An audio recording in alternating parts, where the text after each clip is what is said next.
Greetings and bienvenue, Midnight Crew. Thank you for returning to this broadcast, and welcome to new viewers joining us for the first time. If you like a video, then feel free to subscribe. I'm going to share a story my dad told me about him as a kid meeting what he thought was a fairy. I invite you to share some similar stories as well if you'd like. Be my dad. Walking around a field with his cousin. Come across a beautiful mansion. Girl approaches him and his cousin. Is extremely beautiful and something about her looks almost inhuman. Introduced to the girl's brother who is playing golf on the lawn. Girl takes dad and cousin inside the mansion. Shows a huge museum. Greenhouse room with fossil dinosaur reconstructions and amazing trees and plants. Spend a few hours walking around the house. Dad tells the girl it's time for him to leave. Return home. Come back alone the next day. See the same mansion, but it looks super old and overgrown. Covered in vines and barely intact. WTF.jpg. Now the reason my dad thinks this was a supernatural encounter is because fairies often put you under a spell called glamour, where your surroundings seem more beautiful than they actually are. This is why the mansion appeared so beautiful when he was there with the girl. And he saw the museum room and the greenhouse room, and everything looked great. But when he came back the next day, it was as if it had been abandoned for decades. This is how fairies trap humans in their world. They put glamour spell on them and get them to eat their food, because without glamour the food is just things like dirt and leaves and bugs. And once you've eaten fairy food, you're trapped in their world forever. There's a creek near my house that dries up in the summer. The dry creek leads to a small river, and where the creek meets the river, it opens up to this small shallow pool which has lots of pretty insects and little yellow flowers blooming. For lack of better description, it's like a real-life Ocarina of Time fairy pool.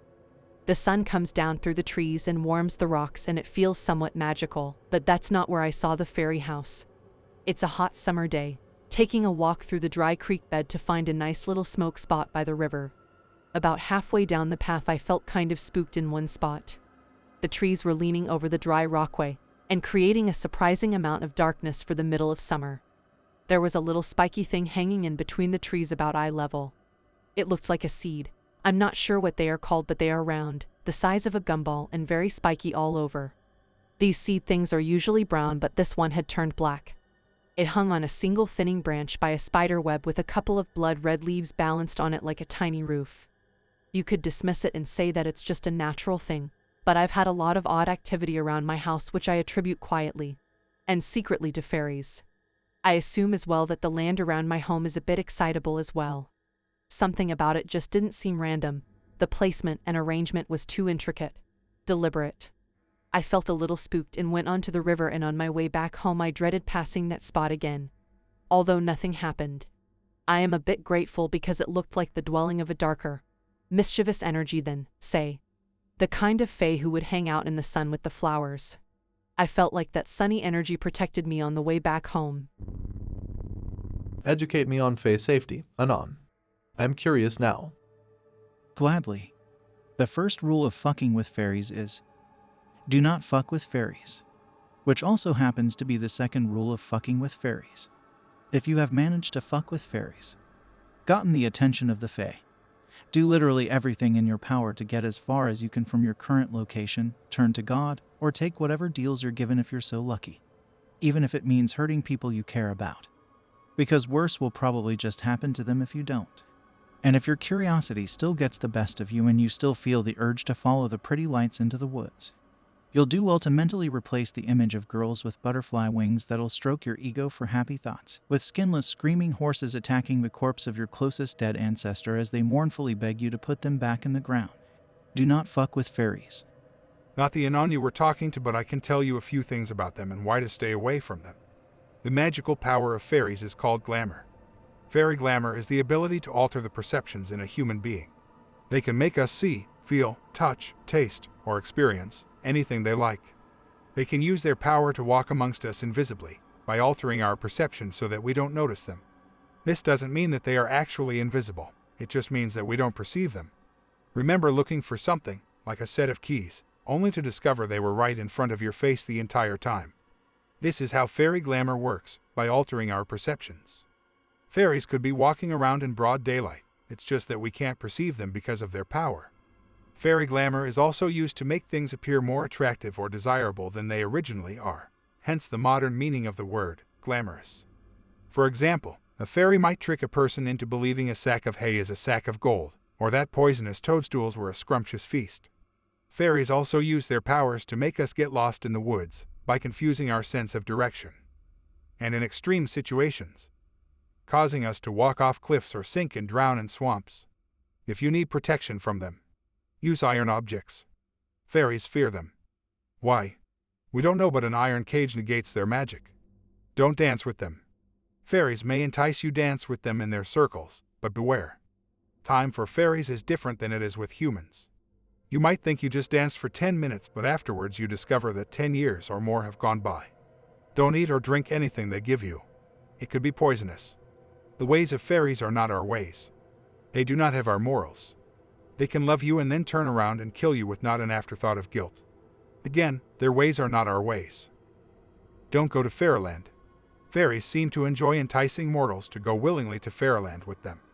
Other times they simply kidnap poor victims. Either way, do not go if you are invited. Remember, time is different for fairies. You might think your visit lasted an hour only to discover upon returning that a century has passed by. There are tales of people returning only to find out that their entire families have been dead for ages. In many of these stories, when a person returns from visiting Fairyland, they instantly crumble into dust when their feet touch the ground. Don't take a fairy lover. In the same breath, don't take a succubus, incubus lover as well.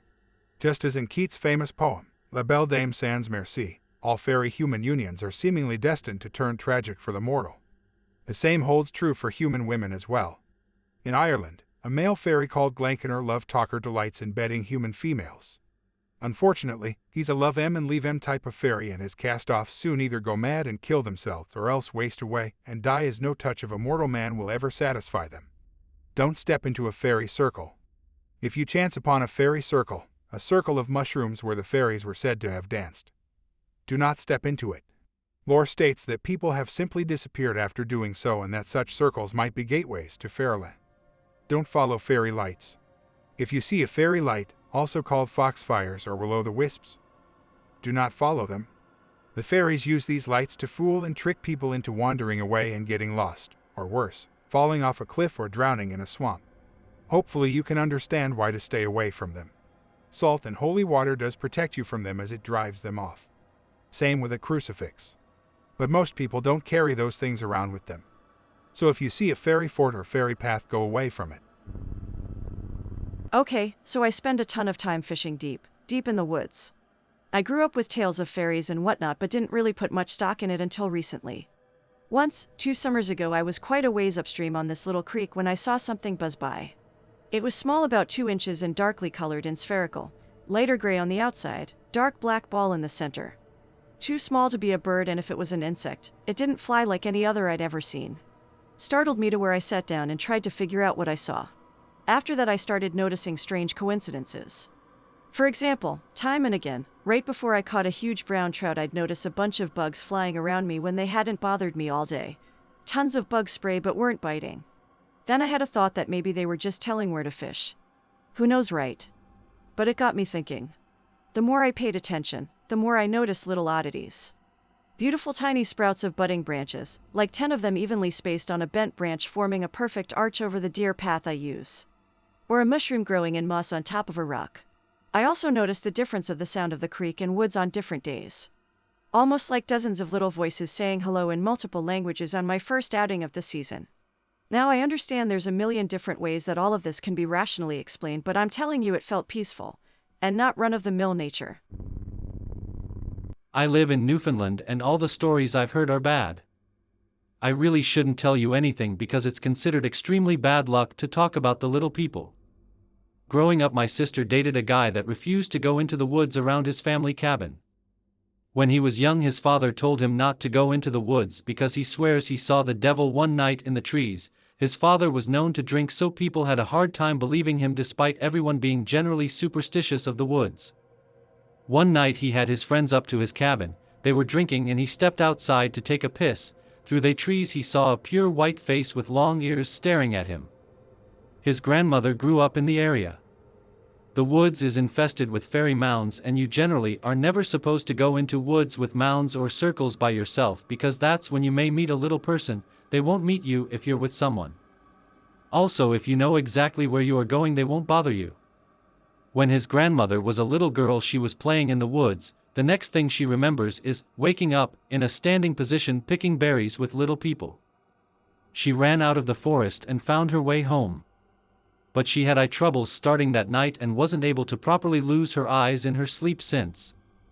The whole family believes little people will put you under their spell and do things to you, but no one quite knows what exactly.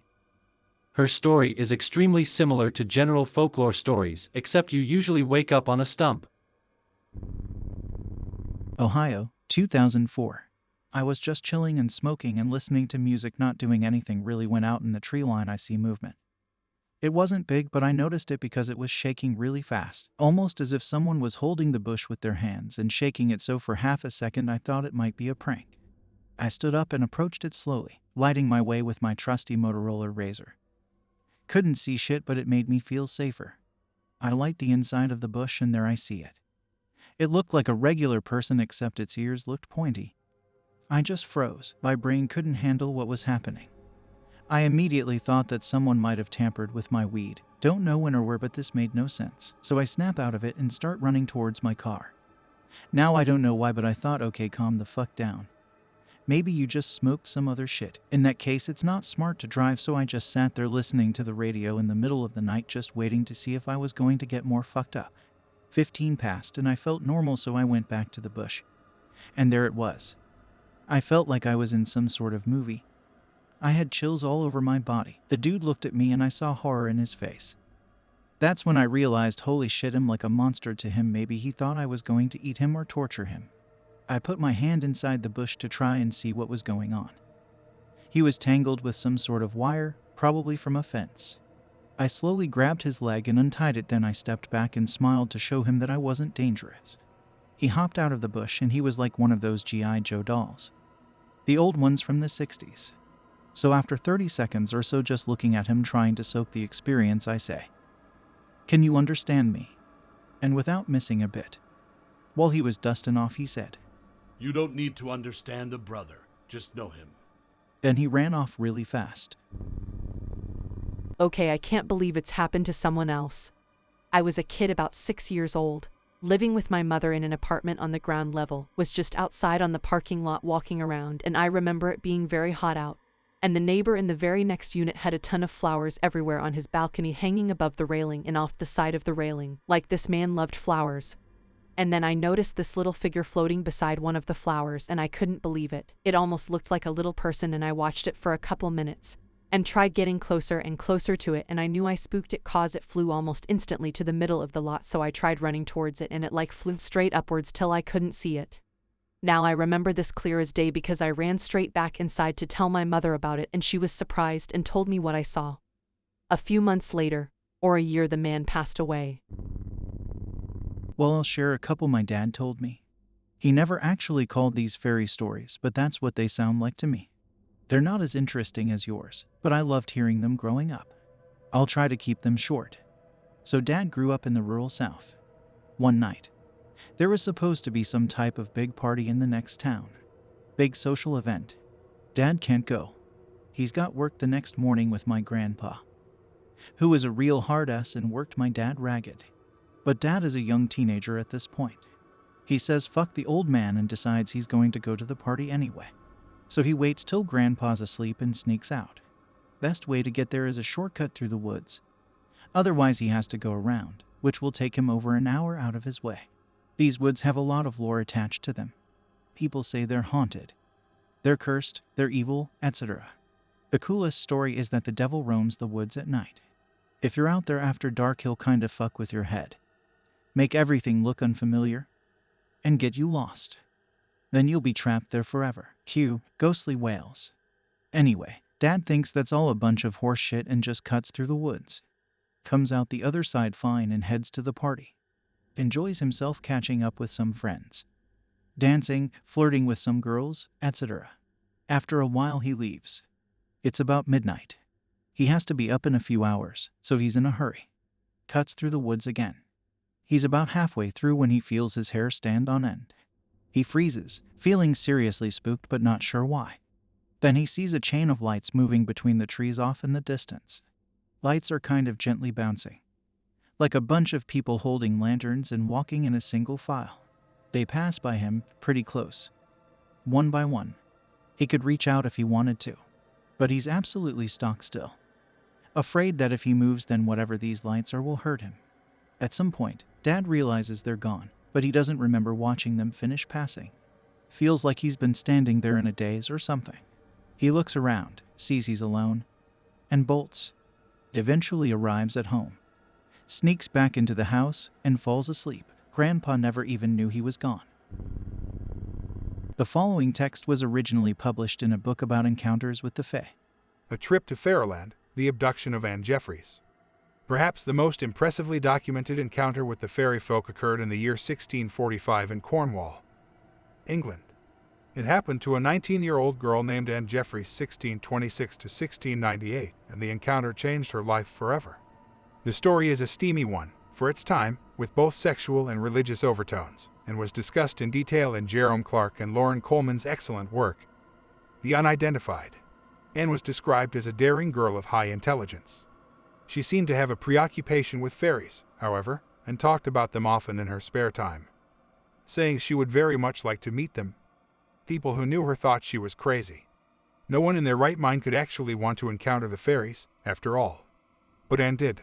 She would go about the trees and gardens after sundown, it was said, singing to them among the wild flowers. Months went by. Then late one morning, as she sat knitting in her employer's garden, she heard a rustling in the trees, as if someone was watching her. She thought it was her boyfriend at first, and pretended not to notice. Then she heard a suppressed laugh and more rustling of branches and became annoyed that he wasn't showing himself. You may stay there till the moss grows on the gate. Here I'll come to ee. Then musical laughter erupted from the trees, and she realized that whomever her visitor was, it couldn't be her sweetheart. She heard the gate open behind her and, turning around, saw 6 little men. They were all handsome and bright-eyed, dressed in green clothing and caps. The most dashing one, who wore a red feather in his cap, stepped forward, bowed, and talked to Anne like an old friend. Completely charmed, she held out her hand to the little man, expecting him to shake it. Instead, he jumped into her palm and she lifted him into her lap. The tiny chap then began taking liberties with Anne, fondling her and kissing her lips. She responded favorably to his attentions, she said, and things went well until he presently called for his companions to join him. They also clambered up her dress and began smothering her body with kisses. Then one of the beings ran his fingers over her eyes, which felt as though they had been pricked with a pin, and she was immediately struck blind. Suddenly she felt as if she was whirling through the air at great speed. After a few moments of this, she heard one of the beings say something like "tear away," and the movement stopped. Moreover, as quickly as it had left, her sight had returned.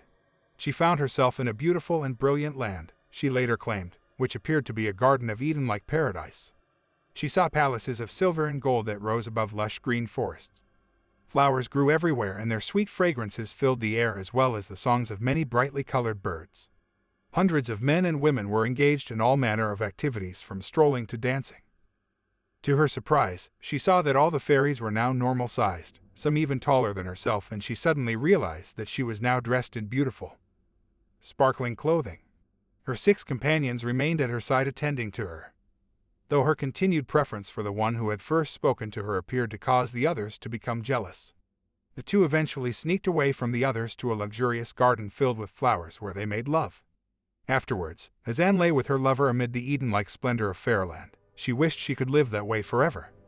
Alas, it was not meant to be. Suddenly loud noises interrupted them from their rest. They rose and saw the other 5 fairies at the head of a large crowd, coming at them in a violent rage. Anne's fairy lover drew his sword to protect her, but soon fell wounded to the ground, leaving Anne alone and helpless. The man who had blinded her before again put his hands over her eyes, and again all went dark. She then felt the same whirling sensation once more as she was engulfed in a sound like 1,000 flies buzzing about her. While Anna was thus engulfed in her visions, a group of her friends found her in the garden. Suffering in the throes of a kind of convulsive fit, they took her into the house and put her to bed, taking great care of her. As soon as she had recovered from the fit, she yelled, They are just gone out the window. Do you see them? From that point on, Anne was a changed woman. She apparently gave up her lusty, adventurous ways and became a devout Christian. She constantly went to church. She took mighty delight in devotion, and in hearing the word of God read and preached, although she herself could not read. For a time, Anne refused to reveal anything about her abduction to Fairyland, but she eventually confided some of it to some close friends, and from there, the story spread rapidly. But that was not all. Anne's exposure to Fairyland, coupled with her extreme religious devotion, had apparently given her the power to heal the sick. In a letter to the Lord Bishop of Gloucester, the son of her employer, Moses Pitt, wrote, People of all distempers, sicknesses, sores, and ages came not only so far off as the Land's End, but also from London, and were cured by her. She took no money from them, nor any reward that I ever knew or heard of. Yet she had money at all times sufficient to supply her wants. She neither made nor bought any medicines or salves that I ever saw or heard of, yet wanted them not as she had occasion. She forsook eating our victuals, and was fed by these fairies from that harvest time to the next Christmas day. Upon which day she came to our table and said, because it was that day, she would eat some roast beef with us. The which she did, I myself being then at the table. Now Anne was, it seemed, no longer eating human food, but being fed by the fairies, who constantly waited on her and vied for her favor. Once they even gave her a cup made of silver, which she in turn gave as a gift to a young girl. She gave me a piece of her fairy bread, which I did eat, and I think it was the most delicious bread that ever I did eat, either before or since. One John Tregeagle, Esquire, who was steward to John Earl of Radnor, being a justice of the peace in Cornwall, sent his warrant for Anne and sent her to Bodmin jail, and there kept her for a long time. Earlier the fairies had warned her that she would be apprehended. She asked them if she should hide herself. They answered no. She should fear nothing, but go with the constable. So she went with the constable to the justice, and he sent her to Bodmin jail, and ordered the prisoner keeper that she should be kept without victuals. And she was so kept, and yet she lived, and that without complaining. But poor Anne lay in jail for a considerable time after. And also Justice Tregeagle, who was her great prosecutor, kept her in his house some time as a prisoner, and that without victuals. When she was finally freed, Anne took a job near Padstow and, shortly afterwards, married a man named William Warren. During this time, she and the fairies had apparently parted ways, either because church officials had convinced her that the creatures were minions of Satan, or she was reluctant to risk another long stretch in prison. Later in life, she flatly refused to even speak of the subject for any amount of money. I hope that you enjoyed tonight's broadcast. If you enjoyed tonight's story, then please subscribe to the channel, as more green texts will appear daily. A new broadcast will appear when the clock strikes midnight Central Time.